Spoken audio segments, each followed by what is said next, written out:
कि तुमने हुरम को घर नहीं ड्रॉप किया? हुरम जो है ना वो मनाल और सामा के साथ चली गई। बहुत बुरी बात है बेटा, हुरम तुम्हारी मंगेतर है। चलो खैर, तुम तैयार हो जाओ, हम शाह की तरफ चलते हैं। अगर हुरम घर ना पहुंची तो हम मिनाल के घर जाएंगे, ठीक है? जी मैं वेट कर रहा हूँ। जी आप चलें, मैं अब तो। हाँ बेटा, सच सच बताओ, क्या छुपा रहे हो? अरे ऐसी क्या बात हो गई जो इतने कंफ्यूज लग रहे हो?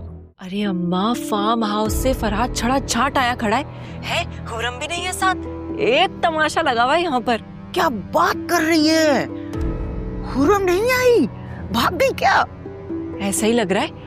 अरे फरहाद को सब पता होगा, बस बहाने बना रहा है यहाँ पर आकर। बस अम्मा एक बात सुन, वजू करके नमाजें पढ़, नफले मान ले और बस दुआ करके जो हम सोच रहे हैं वही सच निकले। आमीन आमीन सुम आमीन।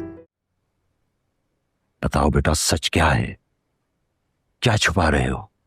वो अंकल, वो मैं और हम दोनों एक साथ आ रहे थे वापस। अरे बोलो ना अंकल, गुंडे आ गए थे, उन्होंने हमें घेर लिया था। बेगैरत, तू अपनी मंगेतर को छोड़ के भाग के वापस आ गया। शर्म, मर जाते गोली खा लेते, वो इस तरह बुजदिलों की तरह भाग के तो ना आते। अब्बा मैं यहाँ हूँ।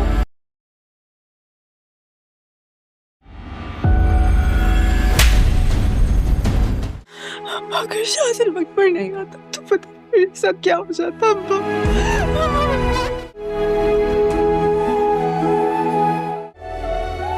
और हम फोन नहीं उठा रही, अंकल मेरी शक्ल नहीं देखना चाहते हैं। मैं करूं तो मैं क्या करूं मैं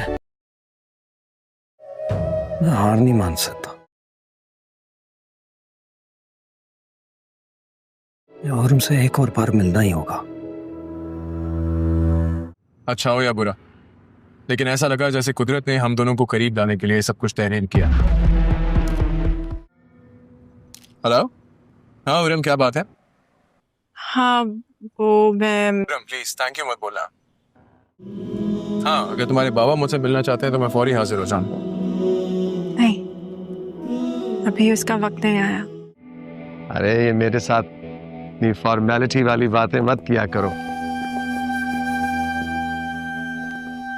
मेरी नजरों में तुम्हारी हैसियत अब एक दामाद की नहीं, उससे बढ़ के बेटे की है। Love you my son.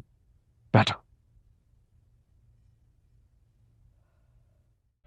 अच्छा बेटा, अब मैं तुम्हारा ससुर या अंकल नहीं हूं, आज से तुम मुझे डैडी कहोगे।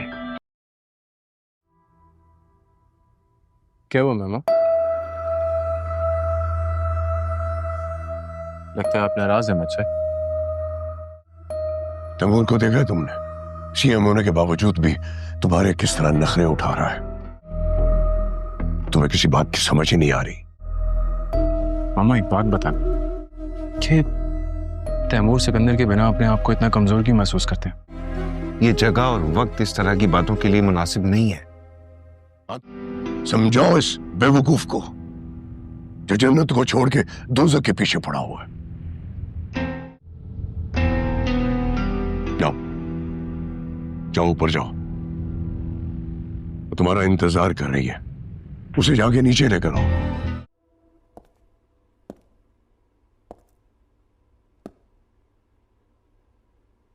अपनी खुशबू की तरह तुम भी अंदर आ सकते हो शाजिल, या तुम्हारे लिए स्पेशल इनवाइट भेजूं मैं। But you know what my love, मुझे अपनी जिंदगी समझना शुरू कर दो।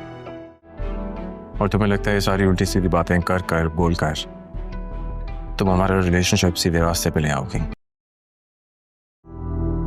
तुमने कभी खुद से कॉल की है मुझे? हाँ, मैं सारा दिन अपने मोबाइल को देखती रहती हूँ कि शायद कभी गलती से तुम मुझे कॉल कर लोगे। अगर ऐसा कभी हुआ ही नहीं, तुमने कभी खुद से एफर्ट की ही नहीं, तुम्हें मुझसे मोहब्बत करनी ही पड़ेगी शाजिल सुल्तान। मेरे बेटे से बहुत बड़ी फुलती हो गई। नहीं होनी चाहिए थी।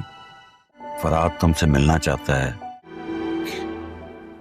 कहते हैं जिंदगी का सफर किसी अच्छे हम सफर के बगैर कट नहीं सकता।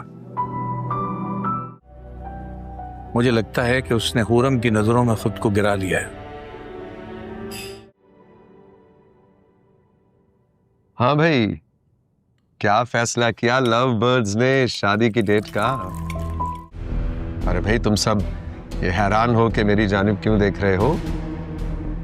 देखो, इसीलिए तो मैं इलेक्शन से पहले ये शादी होते देखना चाहता हूं कि शाजिल को इलेक्शन का टिकट दे सकूं। मैं तो ये सजेस्ट करूंगा कि आने वाले दिनों में कुछ डोनेशंस वगैरह करो, किसी गरीब बस्ती में, किसी कम्युनिटी में जाके कोई स्कूल वगैरह बनवाओ, हो सके तो कोई ट्रस्ट का हॉस्पिटल भी शुरू कर दो। देखो, लाइमलाइट में आना बहुत जरूरी है। पॉलिटिशियन की यही जिंदगी है, वो दिखाता कुछ है और करता कुछ है।